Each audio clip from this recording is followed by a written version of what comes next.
Hasbunallah wa ni'mal wakil. Antum semangat ibadah, pasti ada sebabnya. Antum kendor ibadah, pasti ada sebabnya. Nggak mungkin tidak. Ya. Tapi yang jelas, ulama mengatakan iman itu bertambah dengan ketaatan. Berarti kalau kita makin rajin ibadah, berarti kita sedang meningkatkan iman kita.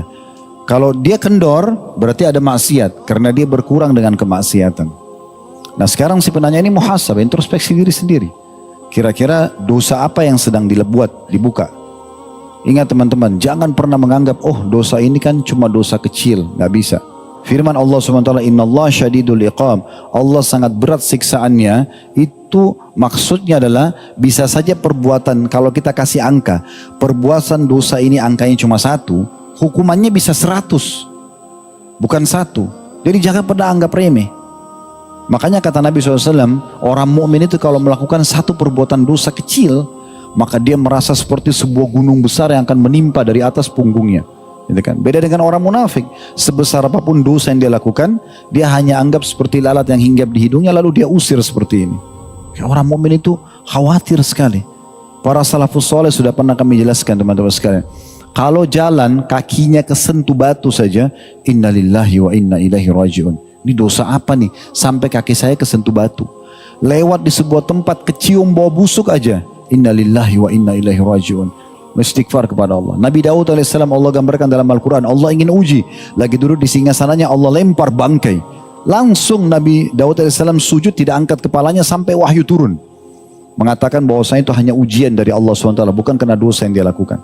Nabi Sulaiman AS bermain dengan kuda-kuda kerajaannya sampai lupa sholat asar dalam hadis Bukhari. Lewat asar, baru dia ingat belum sholat asar, langsung disembeli semua kuda itu dan dagingnya dibagikan di jalan Allah sebagai hukuman. Begitu mereka introspeksi diri, gitu kan? Jadi memang penting sekali. Orang mukmin itu berada dimanapun imannya akan selalu sama, ya.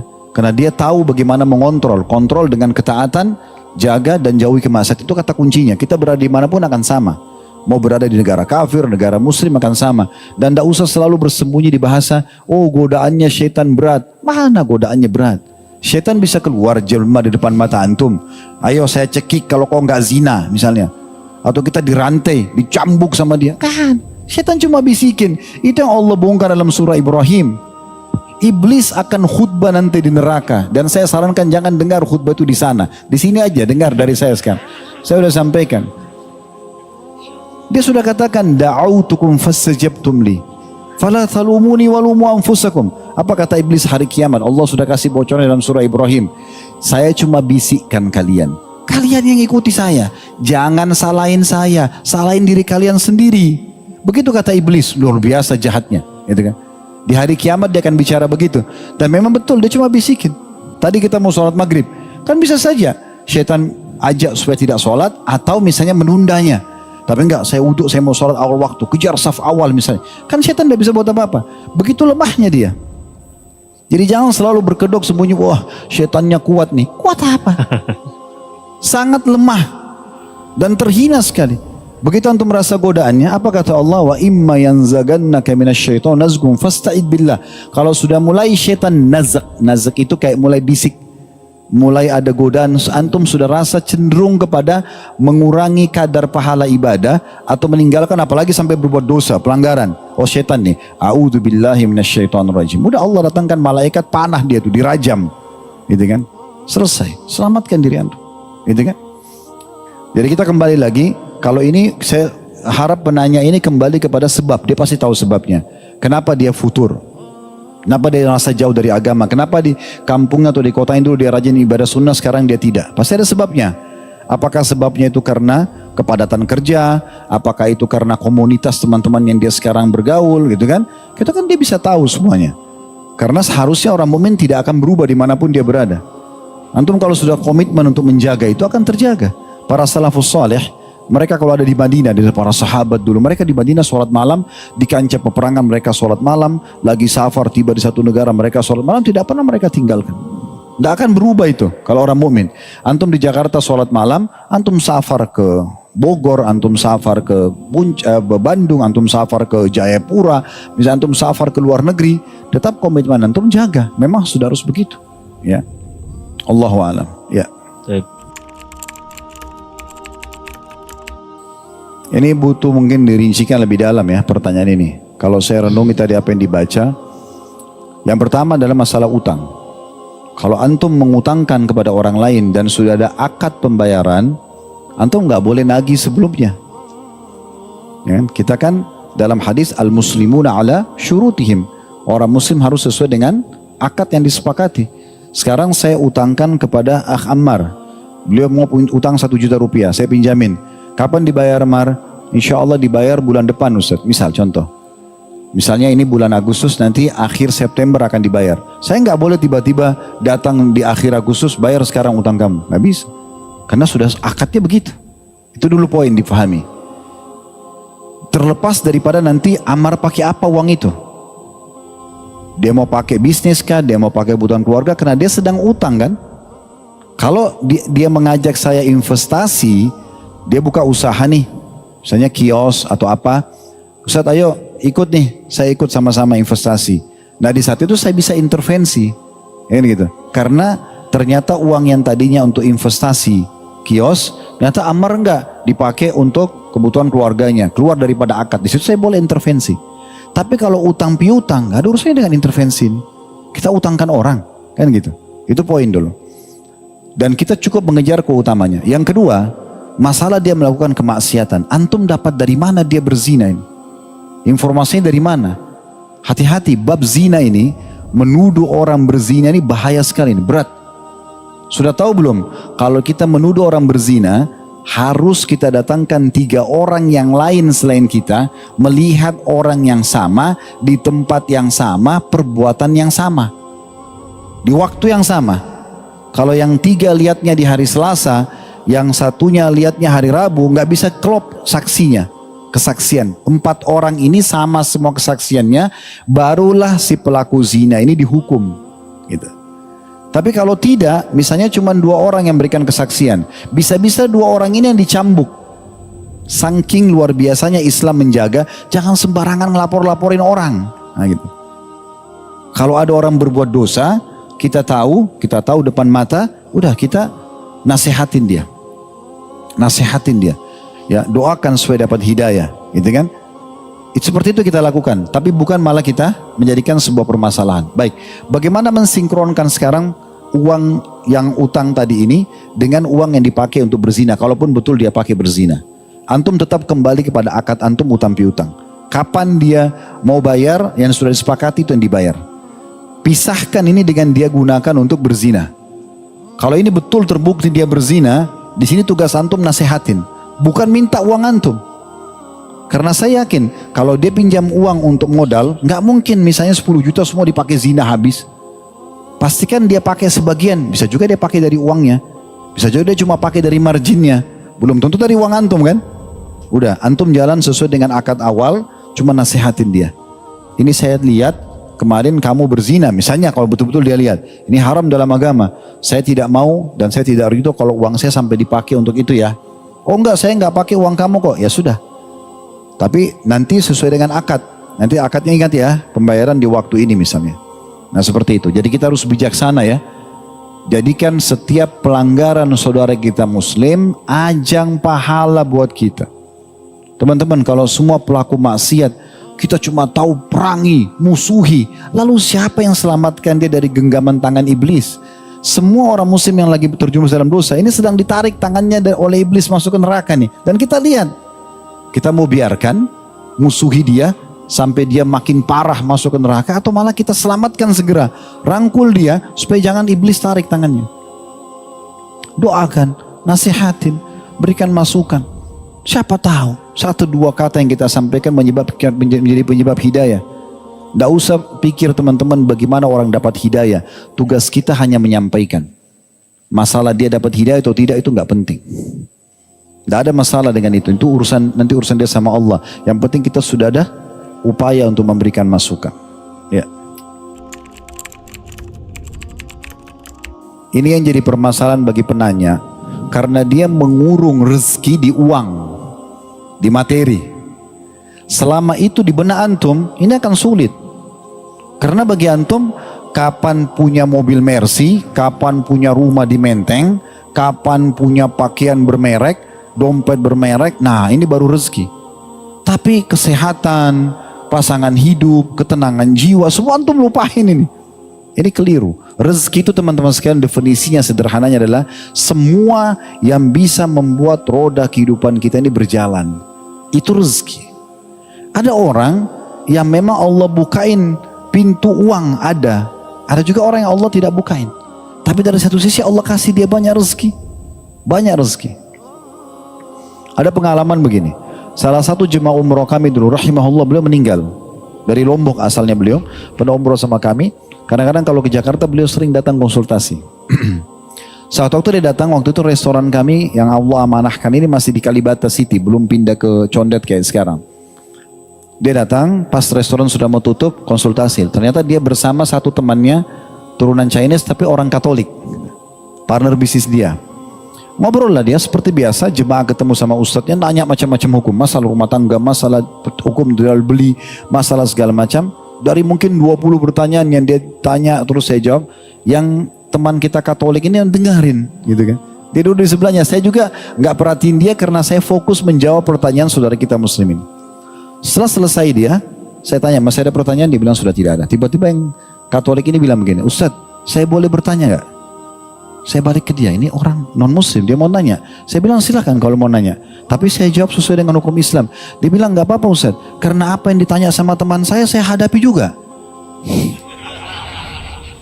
Coba. Jadi jangan antum berpikir, oh ini orang non muslim atau ini ahli maksiat, kemudian dia tidak rasakan masalah. Oh enggak, masalahnya banyak. Masalahnya banyak. Bahkan lebih parah daripada masalah ini. Antum tidak tahu aja. Karena tolok ukurnya materi. Oh keluar dari pagar rumahnya mobilnya Mercy. Oh berarti ini enak orangnya. Padahal mungkin di dalam habis berantem sama istrinya. Mungkin dia kena penyakit kronis yang antum tidak tahu. Mungkin dia cuci darah. Mungkin ini dan itu. Kan gitu. Saya pernah satu kali Allah mudahin ke Singapura. Berapa tahun yang lalu. Kemudian saya sewa naik taksi. Ketemu sama supir taksinya. Mungkin kalau tampangnya orang ini di Indonesia orang kaya ini. Tapi dia supir taksi gitu. Ngobrol-ngobrol lah sepanjang jalan kami keliling, saya mau tahu Singapura ini seperti apa, muter-muter. Subhanallah mungkin 2 jam kami keliling itu, semuanya isinya keluhan. Ini orang non muslim dia. Semua isinya keluhan. Dia susah hidup, anaknya susah sekolah, ada penyakit ketimpa dia, ribut sama mertuanya. Jadi jangan antum pikir orang-orang itu nikmat. Enggak, mereka juga punya masalah. Kata Allah SWT, in ta'alamuna fa innahum ya'lamun kama ta'alamun. Kalau kalian merasa sakit, mereka juga rasa sakit. Mereka juga rasa masalah, bukan tidak rasa masalah. Gitu kan? Cuma bedanya, antum sebagai seorang muslim punya panduan. Di saat lagi ada masalah, sabar. Ada pahalanya. Oh kita jadi semangat hadapin masalah itu kan. Nah seperti itu. Kalau mereka tidak punya panduan itu, akhirnya larinya ke mabuk, ke segala macam. Jadi jangan kurung rezeki di materi saja. Baik, alhamdulillah, wassalatu wassalamu ala rasulillah. Sebelum kita jawab inti pertanyaan ini, sebenarnya kita kembali dulu ke surah Al-Qasas, surah nomor 28 ayat 77. Ini dulu landasan hukumnya ya. Allah berfirman, "Wabtaghi fima ataka Allahu ad-daral akhirah wa la tansa nasibaka minad dunya. Wa ahsin kama ahsanallahu ilaik." Al-ayah, yang artinya kejarlah apa yang Allah janjikan untukmu di akhirat kelak dan jangan lupakan bagianmu dari dunia. Dan berbuat baiklah, patulah kepada Allah sebagaimana Allah berbuat baik kepadamu. Dari ayat ini, setiap muslim yang beriman pada Allah, pada Al-Quran, pada Rasulullah SAW faham kalau memang orang muslim harus mengimbangi antara dunia dan akhiratnya. Cuma memang dia dahulukan akhirat. Antum lagi aktivitas urusan dunia selama bukan haram, tapi terdengar azan, kita tinggalkan untuk akhirat kita. Ada transaksi ditawarkan besar mungkin keuntungannya, tapi karena haram kita tinggalkan karena kita berpikir akhiratnya. Nah itu landasan hukumnya. Jadi sebenarnya orang muslim bukan berarti harus meninggalkan dunia. Keliru itu. Tapi orang muslim menambahkan prestasi terbaiknya di akhirat. Dunia ditunggangi untuk mendapatkan akhirat sana. Ini dulu poin yang perlu kita fahami untuk menjawab pertanyaan tadi. Nah kalau pertanyaan tadi, misalnya kalau kita terkurung dengan kata syukur, kemudian sebatas pemahaman penanya di sini adalah kalau orang bersyukur berarti tidak perlu mengejar dunia, gitu kan? Karena ya sudah syukuri saja yang ada. Ini batasan pemahaman yang perlu diluruskan. Ya, tanda kutip di sini. Kenapa? Karena konsep dasarnya dalam surah Ibrahim, la in syakartum la azidannakum. Kalau kalian bersyukur kata Allah, aku akan tambah. Kalau seseorang diberikan sebagian dari nikmat dunia kemudian dia bersyukur, pastikan melalui ayat ini dia akan ditambah, gitu kan? Jadi jangan ada persepsi, oh kalau saya bersyukur berarti saya tidak akan mengejar prestasi tambahannya. Enggak, justru akan ditambah dengan sendirinya, gitu kan? Jadi persepsi ini perlu diluruskan dulu. Karena persepsi ini keliru. Kalau dikatakan kalau begitu, bagaimana saya untuk apa bersyukur sementara ini akan mengurangi motivasi saya untuk mengejar dunia? Enggak, keliru. Justru dengan bersyukur kita jadi lebih semangat untuk mengejar karena kan akan dijanjikan tambahannya, ya seperti itu. Jadi teman-teman sekalian perlu fahami poin penting. Allah mengatakan dalam firman-Nya surah Al-Imran, wal 'afina 'anil nas wallahu yuhibbul muhsinin. Dan orang yang suka memaafkan orang lain dan Allah suka dengan orang yang berbuat kebaikan. Jadi memaafkan orang lain ibadah. Ibadah itu. Jadi jangan antum pikir, oh, orang ini pernah berbuat salah nih. Kalau dia tidak minta maaf, saya dapat transfer pahala.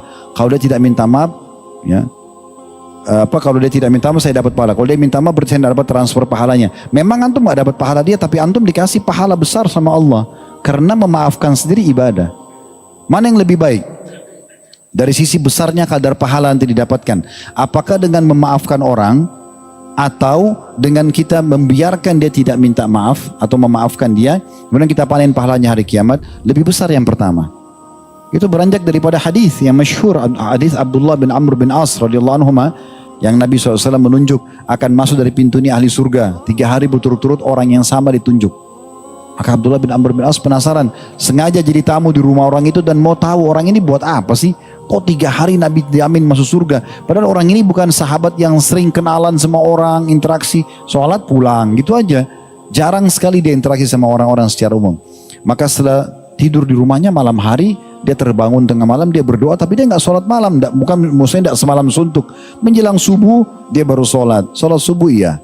Siang harinya juga dia tidak puasa. Maka Abdullah bin Amr penasaran, mengatakan, saya sebenarnya nginap di rumah kamu ini bukan karena saya butuh nginap, tapi saya penasaran kenapa kok dijamin 3 hari masuk surga oleh Nabi. Dia orang itu tadinya diam, dia mengatakan kalau amal saya begini saja. Setelah Abdullah bin Amr bin As mau keluar rumah baru dipanggil sama dia. Sebentar, kalau itu yang kau tanyakan, mungkin yang kau butuhkan adalah saya ini setiap kali mau tidur, selalu saya bersihkan hati saya dari hasad dan saya memaafkan semua orang. Kata Abdullah bin Amr bin As, oh karena itulah yang membuat kau dapat jaminan surga dan itu belum kami miliki. Berarti kan memaafkan orang lain dapat surga. Mana antum pilih? Terima dapat amal dia atau masuk surga? Masuk surga. Karena kalau kita dapat tambahan amal, belum tentu tambahan amal dia pada saat ditumpuk sama amal kita sudah lolos masuk surga, belum tentu. Tapi dengan memaafkan dapat surga langsung. Ya tentu saja kita ambil jalan pintasnya. Lebih baik kita memaafkan orang lain. Selain daripada itu teman-teman sekalian, memaafkan orang lain resep awet muda. Kalau semua orang kita dongkolin nih, marah sama semua orang, oh keriputannya luar biasa nih. Sedikit disentuh orang marah, sedikit sendalnya keseser marah, semua marah. Ini jadi habis umurnya untuk itu. Kan? Ada orang buat masalah, saya maafin, lega, jalan saja. Oh nanti saya dapat pahalanya dengan saya memaafkan, kan selesai. Ini sumber pahala yang sederhana gitu. Aduh kita lagi jalan, ada orang ugal-ugalan. Udahlah semoga Allah kasih hidayah, saya maafin. Pahala lagi, padahal cuma ngomong gitu doang. Gitu kan? Karena enak. Daripada antum kejar dia, klakson juga, berantem. Apa yang didapat? Nggak ada gitu.